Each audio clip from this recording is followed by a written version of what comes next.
पिछले वीडियो में first chapter के कुछ फार्मूला का हम जिक्र किए थे समरी के रूप में।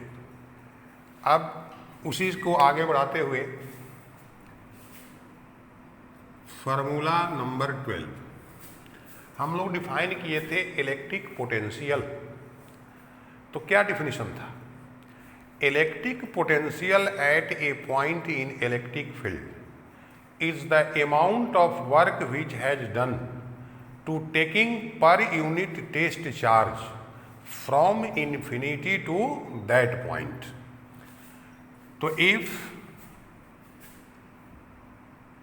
W is work done to taking test charge Q0 from infinity to a point in electric field, then electric potential at that point भी इक्वल टू, फॉर्मूला हम लोग क्या लिखे थे? W/Q0। इसी फार्मूला के आधार पर इस इलेक्ट्रिक पोटेंशियल का हम लोग यूनिट डायमेंशन लिखे थे जूल पर कूलम, जिसको वोल्ट कहा गया था। अब फार्मूला नंबर 13, किसी पॉइंट चार्ज Q से R डिस्टेंस के पॉइंट P पर electric potential V equal to 1/4 pi epsilon naught Q/R। हम लोग चर्चा किए थे, if charge is positive then potential will be positive, if charge is negative then potential will be negative. Formula number 14 हम लोग define किए थे potential difference. Potential difference between two point is amount of work which has done to taking पर unit test charge from one point to another point. वहां पर एक हम लोग फॉर्मूला लिखे थे कि if dV is potential difference between two points then work done to taking charge Q from one point to another point W equal to Q into dV। इसके बाद हम लोग रिलेशन निकाले थे electric field and electric potential के बीच। तो वहाँ पर क्या लिखा गया था कि electric field is equal to negative of electric potential gradient. तो E equal to minus dV/dr। Here dV is potential difference between two points which are separated by distance dr. तो electric field intensity is equal to negative of electric potential gradient। किसी physical quantity का variation अगर distance के respect में हो तो उसे उस फिजिकल क्वांटिटी का ग्रेडियंट कहा जाता है। इसके बाद हम लोग फार्मूला डिराइव किए थे electrostatic potential energy of system of two point charges. तो if two point charges Q1 and Q2 are separated by distance small r, then electrostatic potential energy of this system U equal to 1/4 pi epsilon naught Q1 into Q2/R। ये दो point charge के लिए हम लोग formula derive किए हैं। वहाँ पर क्वेश्चन के द्वारा हम समझाए थे, अगर मान लो कोई ट्रायंगल के वर्टेक्स पर 3 चार्जेज हैं, कोई पैरेललोग्राम के 4 वर्टेक्स पर 4 चार्जेज हैं, तो हम लोग उस सिस्टम का इलेक्ट्रोस्टैटिक पोटेंशियल एनर्जी कैसे निकालेंगे? तो दो डिफरेंट चार्ज के पेयर्स जितने बनेंगे सभी का पोटेंशियल एनर्जी इस फार्मूला से निकाल करके और उसको ऐड कर देंगे। अब इसके बाद हम लोग चर्चा किए थे इलेक्ट्रिक डाइपोल का। तो व्हाट इज इलेक्ट्रिक डाइपोल? तो when two point charges of equal magnitude but opposite nature are kept at very small distance apart then this system is called electric dipole. और तब उस इलेक्ट्रिक डाइपोल से related हम लोग define किए थे electric dipole moment. The electric dipole moment is equal to product of magnitude of either charge and length of electric dipole. The if magnitude of each charge of dipole is q, and length of dipole is 12, then electric dipole moment P equal to Q into 12। आपको वहाँ discuss किया गया है electric dipole moment एक vector quantity है और इसका direction हमेशा निगेटिव चार्ज से पॉजिटिव चार्ज की ओर लिया जाता है। अब इसके बाद हम लोग फॉर्मूला निकाले थे, if electric dipole is situated in uniform electric field such that direction of electric field makes an angle theta with direction of electric dipole moment, then the torque which acts on electric dipole tau equal to P E sin theta. Here P is electric dipole moment, E is electric field intensity, theta is angle between P and E. तो torque tau equal to P E sin theta.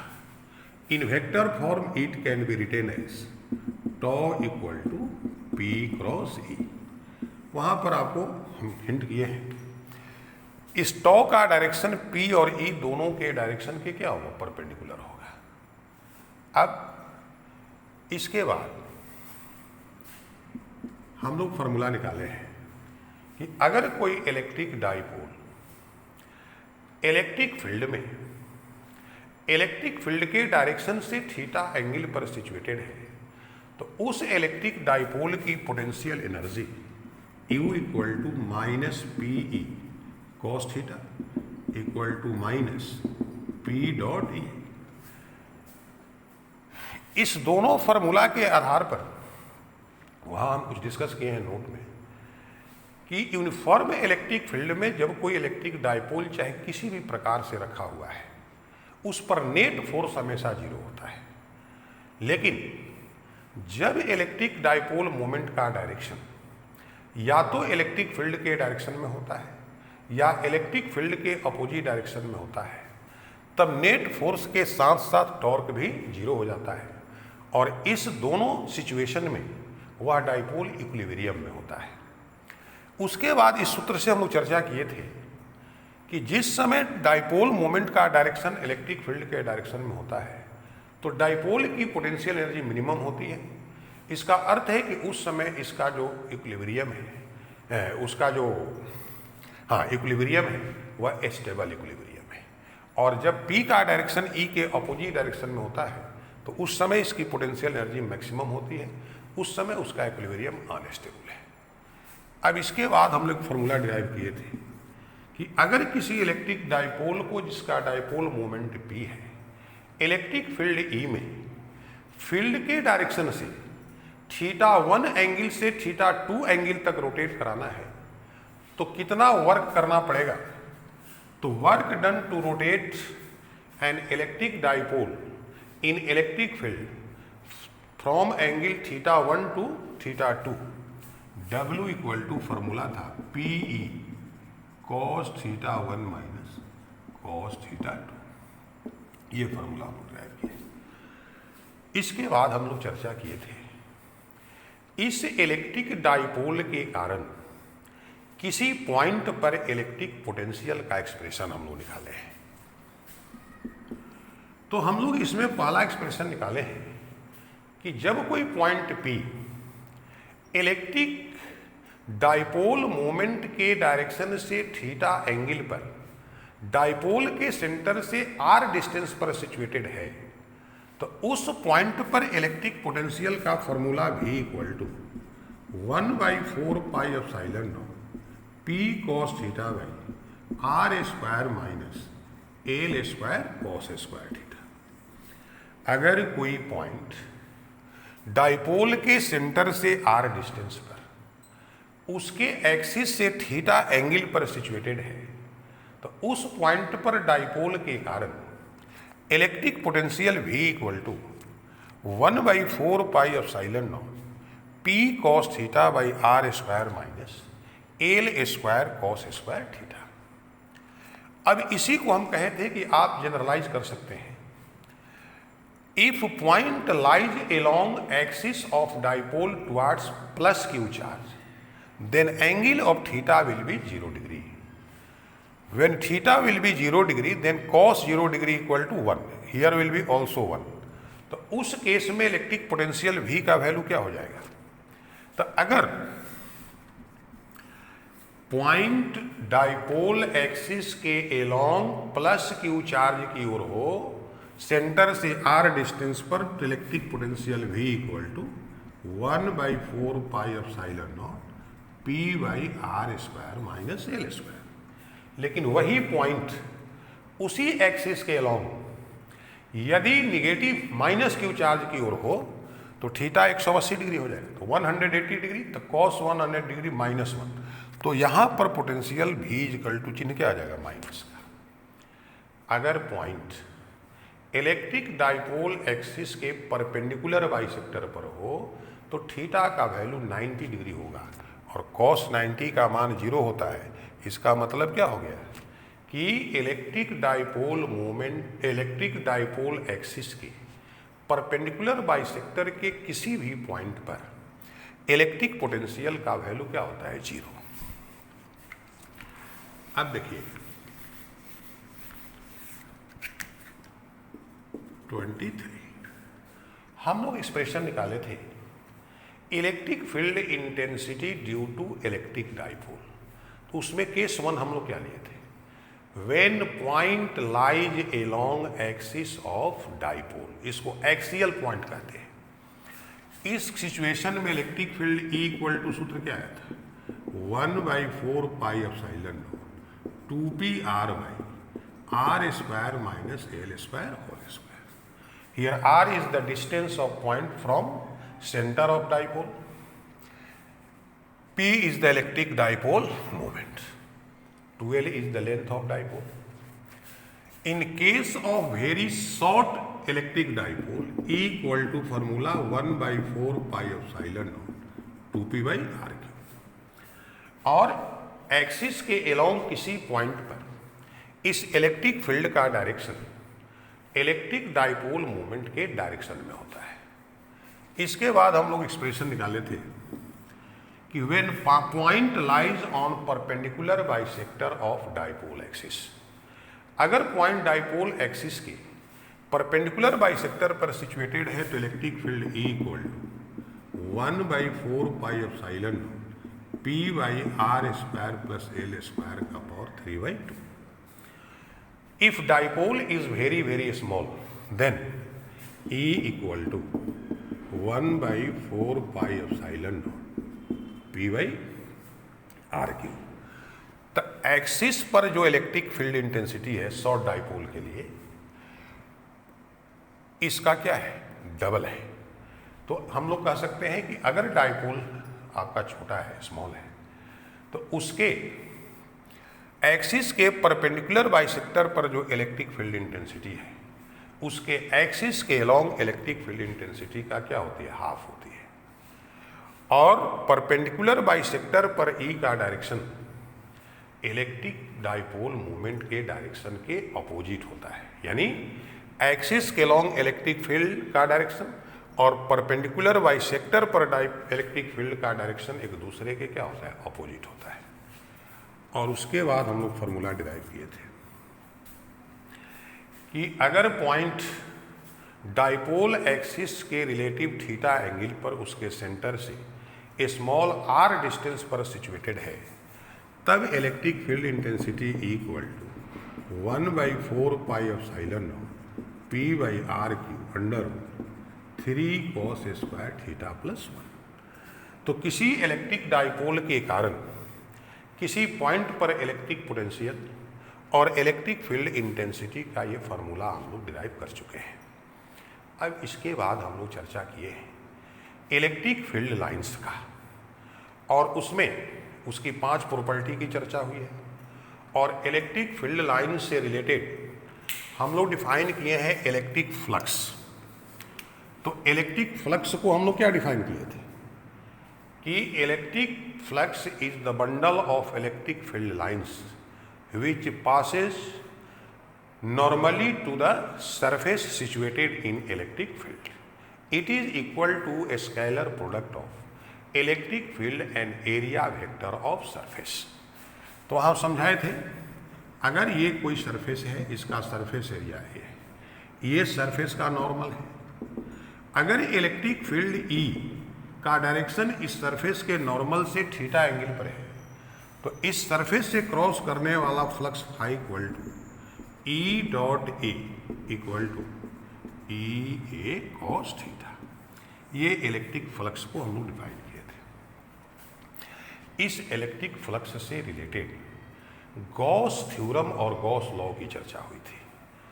Total electric flux which passes through closed surface is equal to 1 by epsilon 0 times the algebraic sum of charges enclosed by the surface.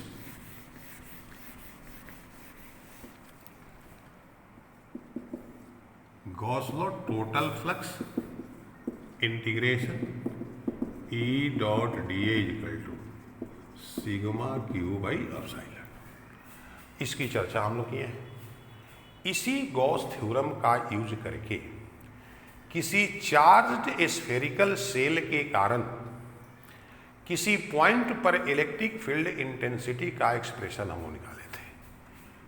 तो अगर कोई spherical shell है, उस पर surface पर charge Q distributed है, उसका radius capital R है, तो अगर पॉइंट उस सेल के बाहर सिचुएटेड है सेंटर से स्मॉल आर डिस्टेंस पर, तो electric potential E equal to Q by are square और electric potential V equal to Q by are.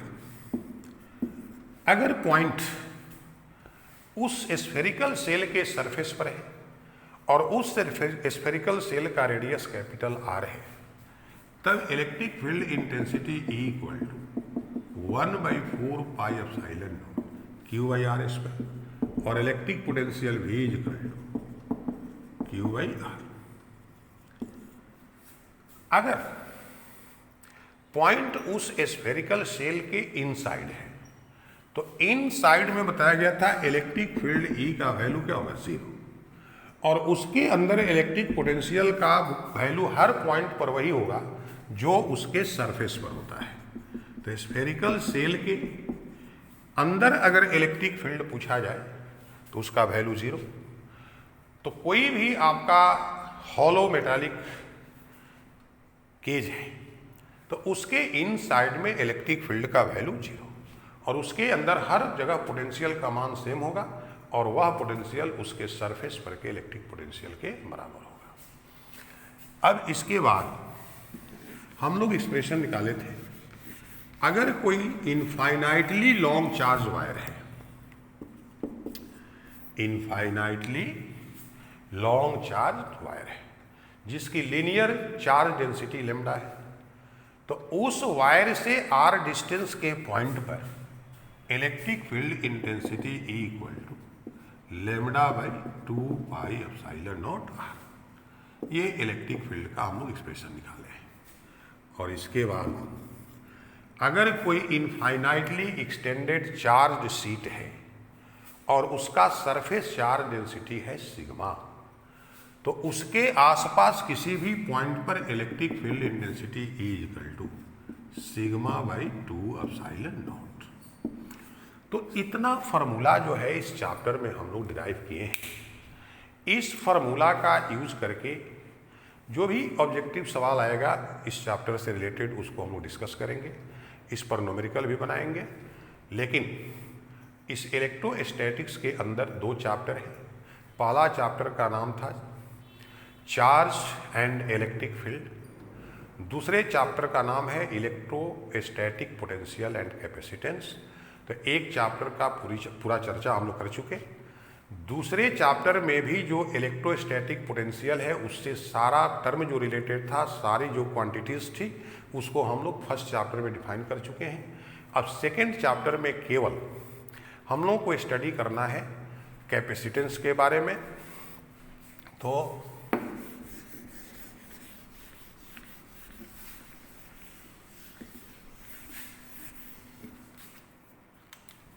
Second chapter का नाम हो गया इलेक्ट्रोस्टैटिक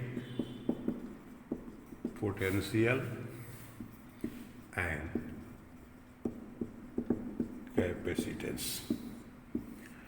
अब इसमें इलेक्ट्रोस्टैटिक पोटेंशियल की चर्चा ऑलरेडी हम लोग कर चुके हैं।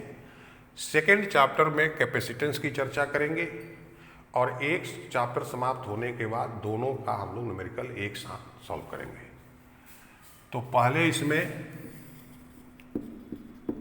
Capacitance of conductor. किसी भी तरह का कंडक्टर है, अगर वो न्यूट्रल है, उस पर कोई चार्ज नहीं है, तो उसका पोटेंशियल भी जीरो होता है। लेकिन जैसे जैसे उस कंडक्टर पर चार्ज आप बढ़ाते जाइएगा, उस पर पोटेंशियल भी बढ़ते जाएगा। तो कहा जाता है कि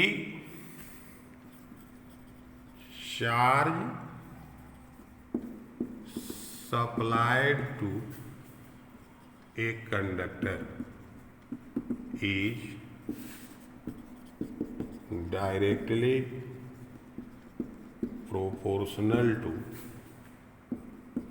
potential developed on it।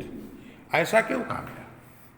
देखा गया कि अलग अलग शेप और साइज के कंडक्टर को एक ही चार्ज देने पर पोटेंशियल अलग अलग हो रहा है। इसका मतलब क्या है कि किसी भी कंडक्टर पर जो पोटेंशियल डेवलप होती है वो अमाउंट ऑफ चार्ज के साथ साथ उसके शेप और साइज पर डिपेंड करती है, और उसी प्रॉपर्टी का नाम दिया गया कैपेसिटेंस ऑफ कंडक्टर।